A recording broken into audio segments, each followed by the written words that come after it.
Online membership-based marketplace Thrive Market aims to offer healthy and organic foods for less. But as consumers are pinched with inflation, how does it stay competitive with mega names like Amazon Fresh, Instacart, and even wholesale retailer Costco? Thrive Market co-founder and CEO Nick Green joins us now, along with Yahoo Finance's Brooke DiPalma. A big welcome to you here. So I first want to talk about how food inflation has affected how you're pricing things when you do keep in mind some of these mega components of this online grocery space with a Walmart or an Instacart or an Amazon. Yeah, well, I mean, first to just back up a little bit about our model, we have a membership model. So people pay an annual fee of $60 a year, equivalent to about $5 a month. And that gets them access to lower prices. So by getting our margin from membership, it actually gives us a lot of flexibility to push our prices as low as we possibly can. We also hyper curate our catalog. So instead of going into a grocery store and having 40,000 non-perishable SKUs, we've got about 5,000 or 6,000, which gives us more purchasing power. So we've actually found, despite the inflation, we've been able to be pretty resilient in keeping our prices low, certainly relative to competitors. And while we've definitely seen some cost increases, we found ways to squeeze and move our business in a way to still pass on value to our members.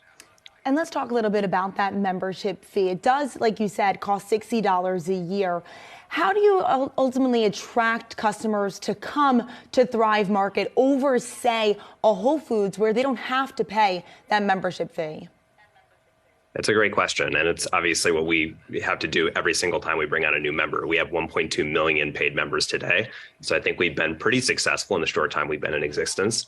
And what it really comes down to, first and foremost, is savings. Our average member makes back more than $30 in savings per order, which means in 2 orders, they've literally made back the entire annual membership fee. So for most of our members, it becomes a no-brainer very, very quickly. And they view it as an investment. They invest in that membership. They also know that when they buy a membership, their membership sponsors a membership for a low-income family. So we don't ever want anyone to be turned away because they can't afford the membership. So we give free memberships to low-income families, to first responders, to military veterans, to teachers. And I think people feel good about not only getting those savings themselves, but being part of a community that's really focused on good overall. And right now, Thrive Market picking up momentum. You've been around for a while, but overall, the online grocery delivery space has really upped the ante in the recent years, especially because of the pandemic. Now, like I mentioned before, delivery ultimately costs subscription-based, but you also have to pay over, or rather make a purchase of over $49 to get free delivery. How large is the average order, and how do you stay competitive, especially as others like Instacart and like Whole Foods have day of delivery? I know you guys do ground shipping only. That's a great question. And really, that actually for us was less about cost and a lot more about our mission. If you're trying to deliver day of, your carbon footprint is going to be a lot higher. If you're trying to do air shipping to get next day from a geographic distance, you're going to be using an order of magnitude more carbon footprint. And if you have a lot of onesie twosie items that go in and are taking up a lot of space and are ordered individually and each ship out separately, you're going to be having a much worse environmental impact. So the approach that we took was to say to our members, look, this is the minimum order that we're asking for. Here's why we're asking for it. And let's all come together to make sure that we consolidate our orders. People order on Amazon on those onesie twosies because they can.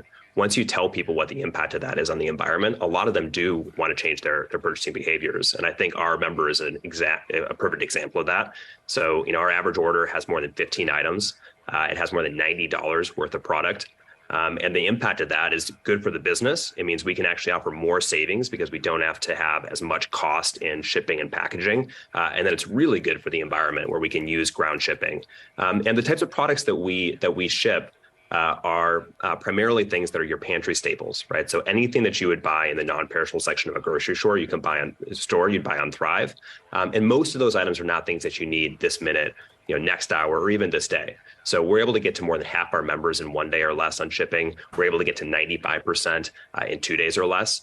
And for the kinds of products that we're selling, for the planning that most people do on their grocery list, it works just fine. And our approach has been less, let's do every possible thing to give people instant convenience, and more let's balance having something that's convenient and also good for the planet and also good for people's wallets, right? Where we are able to deliver these real significant savings. So then when you have such a niche, we also announced plans to convert to a public benefit corporation. Talk about the benefit from the investor side that shareholders will get from this move. Yeah, it's an interesting question because I think so many people assume that if you're going to serve a mission, people and purpose and planet, that therefore that's somehow going to be at the expense of your profits. And we really found the exact opposite to be the case. I mean, the first way that that's the case is just writ large. Our mission and our business opportunity are the same thing. We're trying to make healthy, sustainable living easy, affordable, accessible to everybody.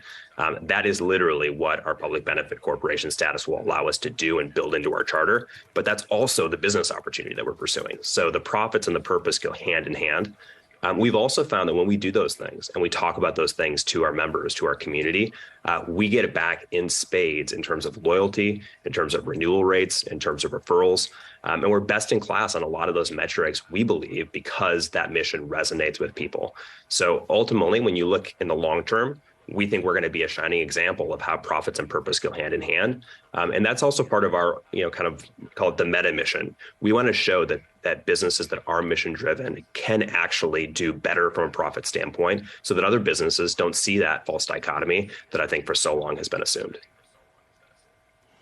I mean, obviously still a big road ahead trying to eat the lunch of, say, a Whole Foods or a Walmart, but an interesting niche here that you have, and we'll certainly be keeping an eye on that. A big thank you to Nick Green, Thrive Market co-founder and CEO, alongside Yahoo Finance's own Brooke DiPalma. Thank you so much.